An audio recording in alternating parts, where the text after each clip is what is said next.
नमस्कार दोस्तों, Bharat selection wing Lakhperabagh Barabanki के ऑफिशियल चैनल पर आप सभी का स्वागत है। डिक्टेशन रामधारी गुप्ता, खंड 1, प्रतिलेखन संख्या 7 और 8, स्पीड 80। स्टार्ट होगा 5 सेकंड बाद।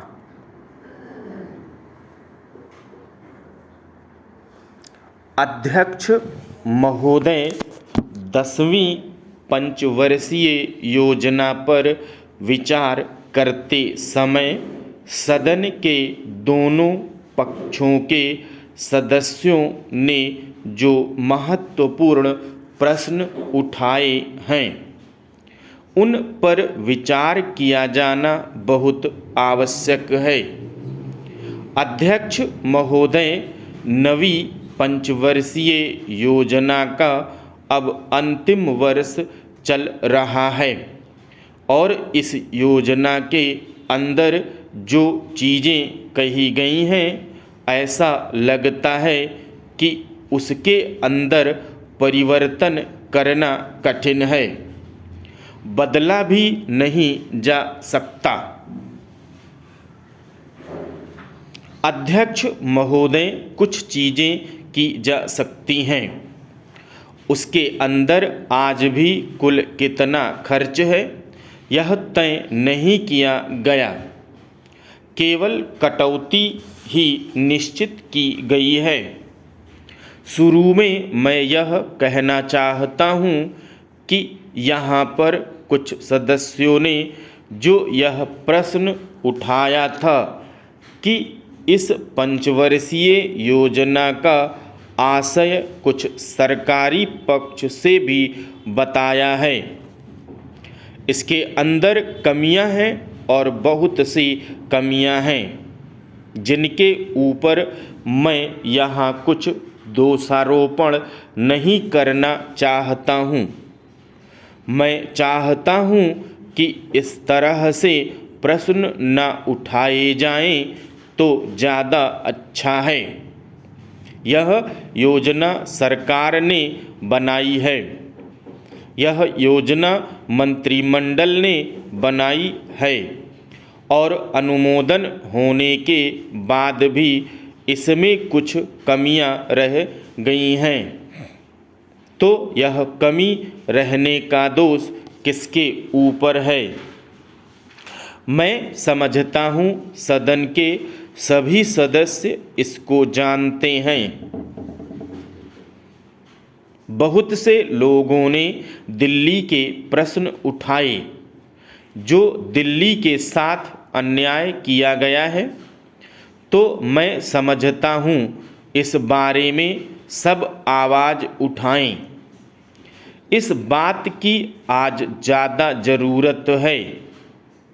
मैं यह कहना चाहता हूँ सरकार से या जिन्होंने ये सारी योजनाएं बनाई उन्होंने वास्तव में यहाँ के साथ बड़ा बुरा किया, यहाँ के साथ अन्याय किया, क्योंकि उन्होंने इस पंचवर्षीय योजना को बनाते समय ध्यान नहीं दिया कि क्या योजना बना रहे हैं, गलत बना रहे हैं या सही बना रहे हैं, इनसे क्या लाभ हानि होगा। इन सब बातों पर उन्होंने विचार नहीं किया। तो मैं समझता हूँ ऐसी परिस्थितियों के अंदर यह बात ठीक नहीं है। ऐसी दशा में यहाँ पर 5 वर्षों में आने वाली योजनाएं बेकार बनकर रह जाएंगी। जो कटौती निश्चित की गई है उसको समाप्त करना चाहिए ताकि दिल्ली को हम अंतर्राष्ट्रीय स्तर का आदर्श नगर बना सकें। यह बहुत ही आवश्यक है यदि हम इस स्थान की उन्नति चाहते हैं। इसलिए अब मैं अपना कथन इन शब्दों के साथ समाप्त करता हूँ।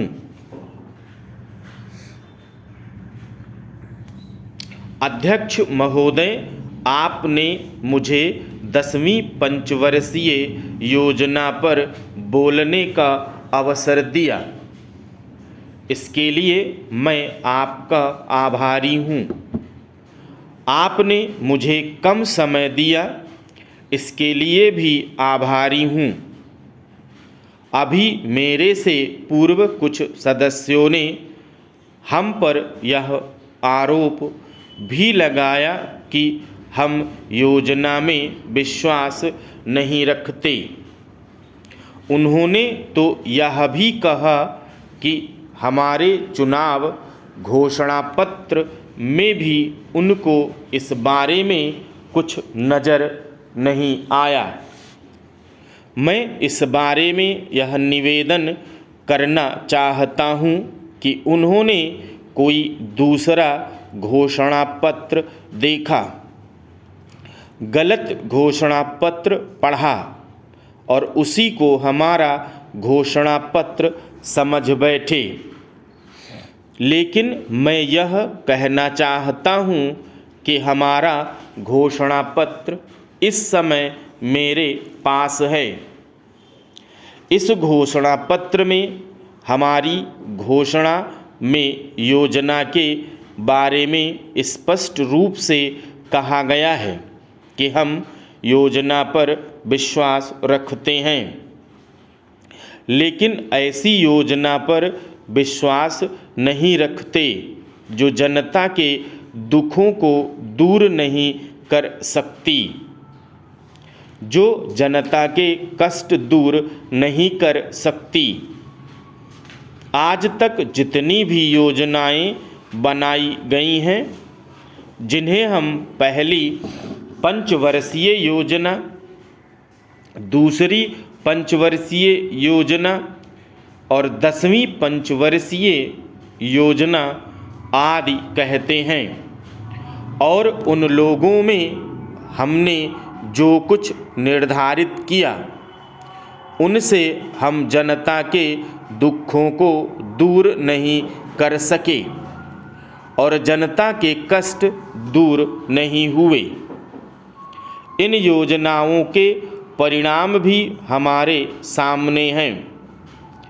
बड़े बड़े अनुभवी बैठे, उन्होंने योजनाएं बनाई, लेकिन योजनाएं ठीक से कार्यान्वित नहीं की गईं। उन योजनाओं में काफ़ी दोष थे, जिसके कारण ये योजनाएं लोगों के दुखों को दूर नहीं कर सकी। लोग दुखी ही रहे। मैं यह कहना चाहता हूँ कि जो हमारी योजना थी, उसका परिणाम क्या निकला? उसका परिणाम यही निकला कि हमें रुपये का मूल्य कम करना पड़ा। जो योजना होती है वह राष्ट्रधन को ऊंचा करने के लिए बनाई जाती है, लेकिन हमारे सामने आंकड़े हैं।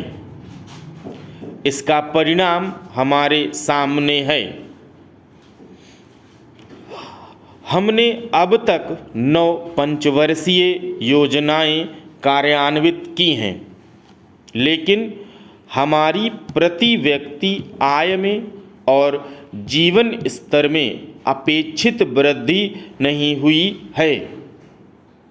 यह दुख की बात है। मैं यह कहना चाहता हूँ कि हमारा ऐसी योजना में विश्वास नहीं है जो जनता के कष्टों को, जनता के दुखों को दूर न कर सके। हम ऐसी योजनाओं पर विश्वास करते हैं जो उनकी आयु बढ़ा सकें, उनका आर्थिक विकास कर सकें, उन्हें उन्नत कर सकें।